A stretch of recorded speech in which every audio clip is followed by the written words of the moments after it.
ಅಡಿ boss release ದಿನ ಊರ ಹಬ್ಬ ಕಂಡಣ್ಣ, ಆದಿ ಬೀದಿ ಊರು ಕೇರಿ ಜಾತ್ರೆ ನೋಡಣ್ಣ. ಡೌಟ್ ಇದ್ರೆ ಗೂಗಲ್ ಸರ್ಚ್ ಮಾಡಿ ನೋಡಣ್ಣ, ಡೌಟ್ ಇದ್ರೆ ಗೂಗಲ್ ಸರ್ಚ್ ಮಾಡಿ ನೋಡಣ್ಣ. ಡಿ ಬಾಸು ಕ್ರೇಜು ಕಮ್ಮಿ ಆಗೋದಿಲ್ಲಣ್ಣ. ಅವ್ರಿಗೆ ಯಜ್ಞ ಮುದ್ದು ಅಂತ ಹೇಳ್ತಾರೆ ಸರ್, ನಮ್ಮ ಬಾಸ್ ನಮಗೆ ಮುದ್ದು ಸರ್, ಅಷ್ಟೇ ಸರ್. ಸೆಲೆಬ್ರಿಟಿಗಳು ಬಂದ ತಕ್ಷಣ ಡಿ ಬಾಸ್ ಅಂತ ಅಂತೀರಾ? ಯಾಕೆ ಅವರೇ ಮಾಮೂಲಿ ನಟರ ಟ್ರೀಟ್ ಮಾಡಿ? ಏನೋ ದುಡ್ಡು ಕೊಟ್ರೆ ಅಭಿಮಾನ ಬರುತ್ತೆ ಸರ್, ಮನಸ್ಸಿಂದ ಬರಂತ ಅಭಿಮಾನನ ಬಕೆಟ್ ಹಿಡಿತಾರೆ ಅಂತ ಬರುತ್ತೆ ಸರ್. ಸ್ವಂತ ದುಡ್ಡಿಂದ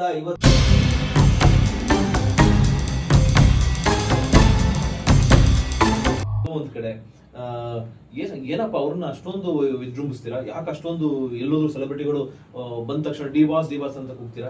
ಯಾಕೆ ಅವರೇ ಮಾಮೂಲಿ ನಟರ ಟ್ರೀಟ್ ಮಾಡಿ ಯಾಕೆ ಅಷ್ಟೊಂದು ಮೆರೆಸ್ತೀರಾ ನೀವು? ಯಾಕೆ ಅಷ್ಟೊಂದು ಅಂತ ಕಮೆಂಟ್ಸ್ ಬರ್ತಾ ಇರ್ತವೆ. ಸೊ ಅಂತವ್ರಿಗೆ ಏನ್ ಹೇಳ್ತೀರಾ ಸರ್ ನೀವು? ಸರ್ ನಿಜವಾಗ್ಲೂ ಅಭಿಮಾನ ಅನ್ನೋದು ಒಳಗಡೆಯಿಂದ ಬರ್ತಕ್ಕಂಥ ಸರ್. ಅದಕ್ಕೆ ಯಾರು ನಾನು ಹೇಳಿದೆ, ಏನೋ ದುಡ್ಡು ಕೊಟ್ರೆ ಅಭಿಮಾನ ಬರಲ್ಲ ಸರ್, ಅದು ಮನಸ್ಸಿಂದ ಬರೋಂಥ ಅಭಿಮಾನನ ಯಾರು ತಡೆಯಕ್ಕಾಗಲ್ಲ. ಬರ್ತದೆ ಸರ್, ಒಂದ್ 2-3 ಯಾವ್ದೋ ಕಾಮೆಂಟ್ ಬರುತ್ತೆ, ಬಕೆಟ್ ಹಿಡಿತಾರೆ ಅಂತ ಬರುತ್ತೆ ಸರ್. ಸ್ವಂತ ದುಡ್ಡಿಂದ 54 ಸಾಂಗ್ ಮಾಡ್ಬೇಕಂದ್ರೆ ಅಭಿಮಾನದಿಂದ ಮಾಡ್ರೆ ಸರ್. ಒಬ್ಬ ಹೀರೋಗೆ ಇಡೀ ಕನ್ನಡ ಇಂಡಸ್ಟ್ರಿಲಿ ಸರ್ ಇದೊಂದು ರೆಕಾರ್ಡ್ ಅಂತ ಹೇಳಕ್ ಇಷ್ಟಪಡ್ತೀನಿ. 54 ಸಾಂಗ್ ಮಾಡಿದ್ದೀನಿ ಡಿ ಬಾಸ್ ಅವರಿಗೆ. ಇದು ಬಕೆಟ್ ಹಿಡಿದು ಮಾಡಿಲ್ಲ, ಸ್ವಂತ ದುಡ್ಡಿಂದ ಮಾಡಿದ್ದೀನಿ ಸರ್. ಸರ್ 54 ಸಾಂಗ್ ನೀವು ಮಾಡಿದಾದ್ಮೇಲೆ ಏನಾದ್ರು ನಿಮ್ಗೆ ಡಿ ಬಾಸ್ ದುಡ್ಡು ಕೊಟ್ರ ನಿಮ್ಗೆ? ಇಲ್ಲ ಸರ್, ನಾನು ಸರ್ ಒಂದ್ ಹೇಳ ಸರ್, ಯಾರು ನಾನು ಏನೋ ಕೇಳ್ತೀನಿ ಅಂದ್ರೆ ಕೆಲವ್ರು ಹೇಳ್ತಾರಲ್ಲ ಬಕೆಟ್ ಹಿಡಿಯಕ್ ಮಾಡಿ ಸರ್. ನಾನು ಡಿ ಬಾಸ್ ಅವ್ರು ಬಂದವ್ರು ತಗೊಳಪ್ಪ ಇಷ್ಟು ದುಡ್ಡು, ನೀನ್ ಇಷ್ಟೆಲ್ಲ ಸಾಂಗ್ ಮಾಡಿದೀಯ ಅಂದ್ರೂ ಕೂಡ ನನ್ಗೆ ಬೇಡ ಸರ್. ನಾನು ಅಭಿಮಾನದಿಂದ ಮಾಡ್ತೀನಿ ಬಾಸ್. ನಾನು ಇನ್ನು 100 ಸಾಂಗ್ ಆಗೋವರೆಗೂ ನಾನು ಮಾಡ್ತಾ ಇರ್ತೀನಿ. ಯಾಕೆ ಈ ಪ್ರಶ್ನೆ ಕೇಳಿದೆ ಅಂದ್ರೆ, ಏನು ಬಕೆಟ್ ಹಿಡಿತಾರೆ ಅಂತದಲ್ಲ, ಈ 55 ಸಾಂಗ್ ನೀವು ಬಕೆಟ್ ಹಿಡಿಯೋಕೋಸ್ಕರ ಮಾಡಿದ್ರೆ ಒಂದ್ 2 ಸಾಂಗ್ ಮಾಡ್ಬಿಟ್ಟು ಸುಮ್ಮನೆ ಆಗ್ತಾ ಇದ್ರಿ, ನಾನೇನಕ್ಕಪ್ಪ ಮಾಡ್ಲಿ ಅಂತ. ಬಟ್ ನಿಮ್ಮಲ್ಲಿ ಪ್ರೀತಿ ನಿಜವಾಗ್ಲೂ ಬೆಟ್ಟದಷ್ಟು ಪ್ರೀತಿ ಇರೋದಕ್ಕೆ ನೀವು ಮಾಡ್ತಾ ಇದ್ದೀರಿ. ಖಂಡಿತ. ಸೊ ಅದಕ್ಕೆ ನಾನು ಡಿ ಬಾಸ್ ವಿರೋಧಿಗಳಿಗೆ ಹೇಳೋದೇನಪ್ಪ ಅಂತಂದ್ರೆ, ನಿಮ್ಮಲ್ಲಿ ಯಾವ್ದೇ ರೀತಿ ಕೋಪ ಇರೋದಿಲ್ಲ. ಅಂದ್ರೆ ಅವರು ಇಷ್ಟ, ಅದು ನಾನೊಬ್ಬರನ್ನ ಪ್ರೀತಿ ಮಾಡ್ತೀನಿ ಅಂದ್ರೆ ನನ್ನ ಇಷ್ಟ, ಇವ್ರೊಬ್ಬರನ್ನ ಅಭಿಮಾನದಿಂದ ನೋಡ್ಬೋದ್ರೆ ಅವ್ರ ಇಷ್ಟ. ಬಟ್ ಎಲ್ಲೋ ಒಂದ್ ಕಡೆ ಆ ಒಂದು ಅಭಿಮಾನ ಆ ಲೆವೆಲ್ಗೆ ಸಿಕ್ಕಿದೆ ಅಂದ್ರೆ ಅದು ಅವ್ರು ಪುಣ್ಯವಂತರು.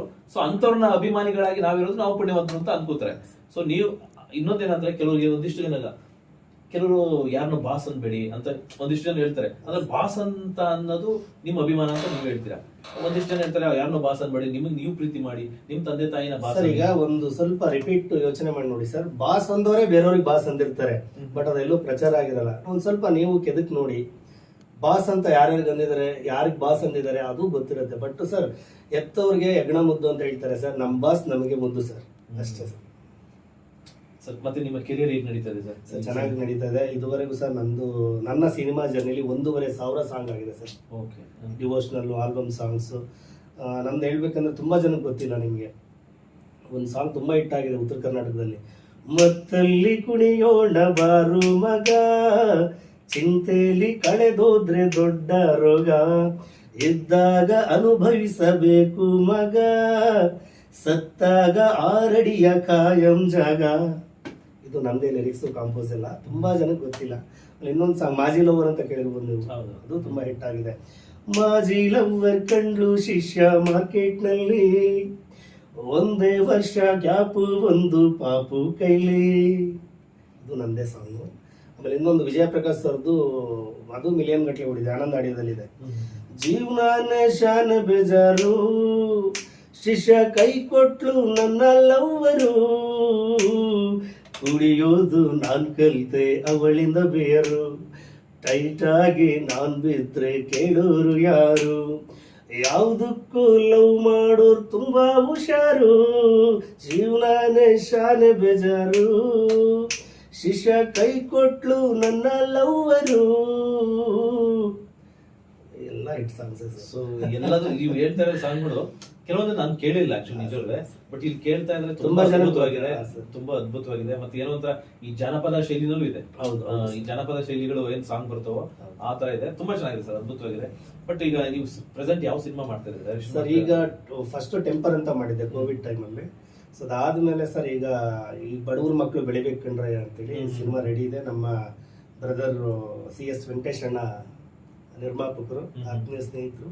ಸೊ ಅವ್ರದ್ದು ಇನ್ನೂ ಒಂದು ಸಿನಿಮಾ ಇದೆ, ಅದು ಅತಿ ಶೀಘ್ರದಲ್ಲಿ ಅನೌನ್ಸ್ ಮಾಡ್ತಾ ಇದ್ದೀವಿ. ಅದು ಈಗ ರಿಲೀಸ್ ರೆಡಿ ಇದೆ, ಈಗ ಮಾತುಕತೆ ನಡೀತಾ ಇದೆ ಸರ್. ಮೇ ಬಿ ನೆಕ್ಸ್ಟ್ ಮಂತಲ್ಲಿ ಅನೌನ್ಸ್ ಮಾಡ್ತೀವಿ. ಅದಾದ್ಮೇಲೆ ಈಗ ಇನ್ನೊಂದು ತಿಕ್ಲು ರಾಮ ಅಂತೇಳಿ, ಅದು 40% ಶೂಟಿಂಗ್ ಆಗಿದೆ. ನಮ್ಮ ರಾಜ್ವೀರ್ ಅವರು ನಾಯಕ ನಟ, ಅವ್ರದ್ದೇ ಸ್ಟೋರಿ ಇದು. ಅದಾದ್ಮೇಲೆ ಇನ್ನೊಂದು ನಮ್ಮ ಪ್ರೊಡಕ್ಷನ್ ಅಲ್ಲಿ ಮರಳಿ ಬಾರದ ದಿನಗಳು ಅಂತೇಳಿ, ಅದು ಆಲ್ರೆಡಿ ಕಂಪ್ಲೀಟ್ production ಮಾಡ್ತಾ ಇದ್ದಾರೆ. ಹೌದೌದು ಸರ್. ಅದೀಗ ಇನ್ನೊಂದು 2-3 ಡೇಸ್ ಅಲ್ಲಿ ಅದು ಕಂಪ್ಲೀಟ್ ಸಿನಿಮಾ ಫಿನಿಶ್ ಆಗುತ್ತೆ. ಯಾವ ಡಿಪಾರ್ಟ್ಮೆಂಟ್ ಅಲ್ಲಿ ಮಾಡ್ತೀರಾ ಸರ್ ಕೆಲಸ ನೀವು? ಸರ್ ಎಲ್ಲ ಮಾಡ್ಬೇಕು ಸರ್. ಒಂದಕ್ಕೆ ಸೀಮಿತ ಆಗ್ಬಾರ್ದು, ಪ್ರತಿ ಒಂದ್ರಲ್ಲೂ ಇರ್ಬೇಕು. ಅದು ಯಾವ್ದ್ರಲ್ಲಿ ಇಲ್ಲ ಅಂತ, ಯಾಕಂದ್ರೆ ಇಂಥದ್ದು ಮಾಡಿಲ್ಲ ನಾನು ಮಾಡ್ಬೋದು ಅಂತ ಏನಾದ್ರು ಇದೆಯಾ? ಹಂಗೇನಿಲ್ಲ ಸರ್, ಬಟ್ ನಮ್ಮ ಪ್ರಯತ್ನ ಸರ್, ಮರಳಿ ಯತ್ನವ ಮಾಡು ಅಂತ ಹೇಳಿದ್ದಾರೆ, ಪ್ರಯತ್ನ ಪಡ್ತಾನೆ ಇದೀವಿ. ಯಾವುದೋ ಒಂದು ರೀತಿಲಿ ಸಿಂಗರು, ಕಂಪೋಸರು, ಮತ್ತೆ ಡೈರೆಕ್ಷನ್ ಮಾಡ್ತೀರಾ, ಲಿರಿಕ್ಸ್ ರೈಟರು, ಪ್ಲಸ್ ಇವಾಗ ಹೇಳಿದ್ರೆ ಪ್ರೊಡಕ್ಷನ್. ಸರಿ, ಇವಾಗ ಡಿ ಬಾಸ್ ಸಾಂಗ್ ಆಡುವಾಗ ಕೆಲವೊಂದಿಷ್ಟು ಆರ್ಟಿಸ್ಟ್ಗಳು ಬಂದೋದ್ರು. ಹೌದು. ಸೊ ಅವ್ರನ್ನೆಲ್ಲ ಹೇಗೆ ಅಪ್ರೋಚ್ ಮಾಡಿದ್ರಿ? ಸರ್ ಏನಿಲ್ಲ, ನಾನು ಯಾರು ನೋಡಿ ಸರ್, ಇಷ್ಟು ಜನ ನಿಖಿತಾ ಸ್ವಾಮಿ ಅಂತ ಹೇಳಿದ್ದಾರೆ, ಆಮೇಲೆ ನೀತು ಮನಸಾಕ್ಷಿ ಇದ್ದಾರೆ, ಆಮೇಲೆ ಮಿತ್ರ ಸರ್ ಬಗ್ಗೆ ಕೇಳೋದೇ ಬೇಡ. ಡಿ ಬಾಸ್ ಅಂದ್ರೆ ಅವ್ರಿಗೆ ಪಂಚಪ್ರಾಣ.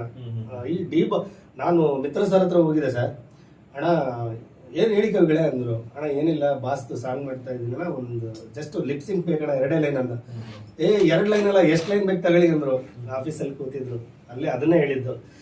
ಎಲ್ರು ನನ್ನವರೇ ಅಂತ ಕೈ ಬೀಸಿ ಕರೆಯೋ ಜೀವ, ಯಾಕಿಂತ ಅಗ್ನಿ ಪರೀಕ್ಷೆ ಕಾಪಾಡು ತಂದೆ ಮದೇವ. ಎಲ್ರು ನನ್ನವರೇ ಅಂತ ಕೈ ಬೀಸಿ ಕರೆಯೋ ಜೀವ, ಯಾಕಿಂತ ಅಗ್ನಿ ಪರೀಕ್ಷೆ ಕ್ಷಮಿಸಪ್ಪ ತಂದೆ ಮದೇವ. ಡಿ ಬಾಸ್ಗೋಸ್ಕರ ಬರ್ದಂತ ಲೈನ್ ಸರ್. ಪ್ರತಿಯೊಬ್ಬರು ಅವರೊಂದು ಒಂದು ಪ್ರೆಸ್ ಮೀಟ್ ಅಲ್ಲಿ ಹೇಳಿದ್ರು ಸರ್, ಅಮ್ಮ ನೋಡಮ್ಮ, ನಾನು ಎಲ್ರೂ ಹಿಂಗೆ ಕೈ ಚಾಚಿ ಕರಿತೀನಿ, ಅವರು ಯಾವ ಕಡೆಯಿಂದ ಚುಸ್ತಾರಂತ ಗೊತ್ತಿಲ್ಲ. ಸೊ ಆ ಒಂದು ವರ್ಡ್ ಇಟ್ಕೊಂಡು ಈ ಲೈನ್ ಬರ್ತೀನಿ. ಎಸ್, ಆ ಲೈನ್ ಇಟ್ಕೊಂಡು ನಾನು ಈ ಸಾಂಗ್ ಬರ್ದೆ ಸರ್. ಸರ್ ಎಷ್ಟು ವರ್ಷದಿಂದ ನೀವು ಅವ್ರ ಅಭಿಮಾನಿ ಆಗಿದ್ದೀರಾ? ಅಂದ್ರೆ ನಾನು ಸುಮಾರು ವರ್ಷದಿಂದ ಸರ್, ಲೆಕ್ಕ ಇಲ್ಲ ವರ್ಷದಿಂದ ನನಗೆ ಗೊತ್ತಿದ್ದಾಗಿಂದನೂ ನಾನು ಅವ್ರ ಅಭಿಮಾನಿ ಸರ್. ಸರ್, ಇವಾಗ ನೀವು ಮುಂಚೆಯಿಂದ ಸಾಂಗ್ ಬರೀತಾ ಇದ್ರಿ, ಅವ್ರ ಸಿನಿಮಾಗಳು ನೋಡ್ತಾ ಇದ್ರಿ. ಒಂದು ಯಾವ್ದೋ ಒಂದು ಆರೋಪ 2025ರಲ್ಲಿ ಒಂದೇನೋ ಒಂದು ಬಂತು.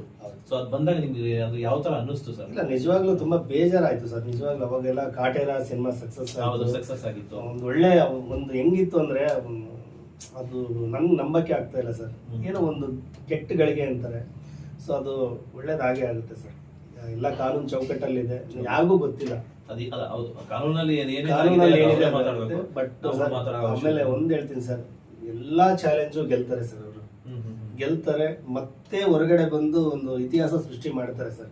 ಕಾಯ್ತಾರೆ ಎಲ್ರು. ತುಂಬಾ ಜನ ಹೇಳ್ಬಿಟ್ರೆ ಡಿ ಬಾಸ್ನೆಲ್ಲ ಮರ್ತೋಗ್ಬಿಟ್ರು ಅಂತೇಳಿ.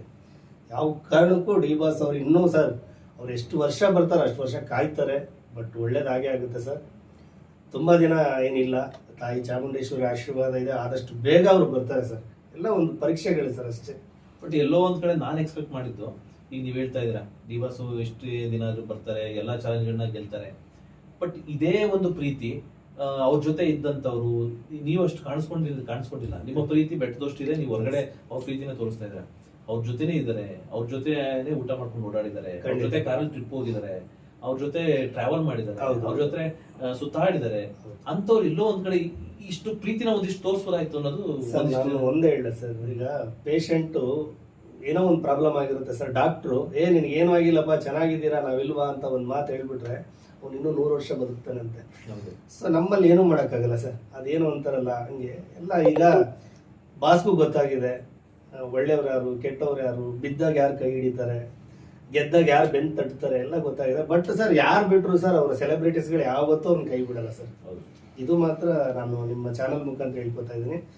ಯಾರು ಬಾಸ್ನ ಕೈ ಬಿಟ್ರು ತನ್ನ ಸೆಲೆಬ್ರಿಟೀಸ್ಗಳು. ಬಟ್ ಈಗ ಏನಾಗ್ಬಿಟ್ಟಿದೆ ಅಂದ್ರೆ ಸರ್, ಏನು ಮಾತಾಡೋ ಪರಿಸ್ಥಿತಿ ಇಲ್ಲ. ಸೆಲೆಬ್ರಿಟೀಸ್ಗಳು ಕೂಡ ಏನು ಮಾತಾಡೋ ಪರಿಸ್ಥಿತಿ. ಏನಾರು ಒಂದು, ಈಗ ನಾವು ಒಂದು ಸಾಂಗ್ ಬರೆದ್ರು ಈ ಟೈಮಲ್ಲಿ ಈ ಸಾಂಗ್ ಬೇಕಾ ಅಂತಾರೆ. ಬಟ್ ಅಂದ್ರೆ ಅಭಿಮಾನ ತಡೆಯಕ್ಕಾಗಲ್ಲ ಸರ್. ಯಾಕೆಂದ್ರೆ ಅಂದ್ರೆ ಹೆಂಗ್ ಮರೆಯಕ್ಕಾಗುತ್ತೆ ಹೇಳಿ ಸರ್? ಅಲ್ಲ, ಈಗ ನಾವು ಕಾನೂನು ಬಗ್ಗೆ ಯಾರು ಮಾತಾಡಕ್ ಹೋಗಿಲ್ಲ. ಬಟ್ ನಾನ್ ಕೇಳ್ತಾ ಇದ್ದು, ಅಟ್ಲೀಸ್ಟ್ ನೀವು ಎಲ್ಲೋ ಇದ್ಕೊಂಡು, ನೀವು ಅವ್ರ ಹತ್ರದಲ್ಲಿ ಇರ್ದೇನೆ ಎಲ್ಲೋ ಇದ್ಕೊಂಡು ಇಷ್ಟು ಪ್ರೀತಿ ತೋರಿಸ್ತಾ ಇದಾರಲ್ಲ. ನೀವು ಅವ್ರ ಜೊತೆ ಊಟ ಮಾಡಿದೀರಾ, ನೀವು ಅವ್ರ ಜೊತೆ ಮಲಗಿ ಕೂತಿದ್ರ, ಪಕ್ಕದಲ್ಲಿ ಕೂತ್ಕೊಂಡಿದ್ದೀರಾ, ಸಮಥಿಂಗ್ ಅವ್ರ ಜೊತೆ ಪಾರ್ಟಿ ಮಾಡಿದೀರಾ. ಹೌದೌದು. ಯಾಕೆ ತೋರ್ಸಕ್ಕಾಗಲ್ಲ ನೀವು ಪ್ರೀತಿನ?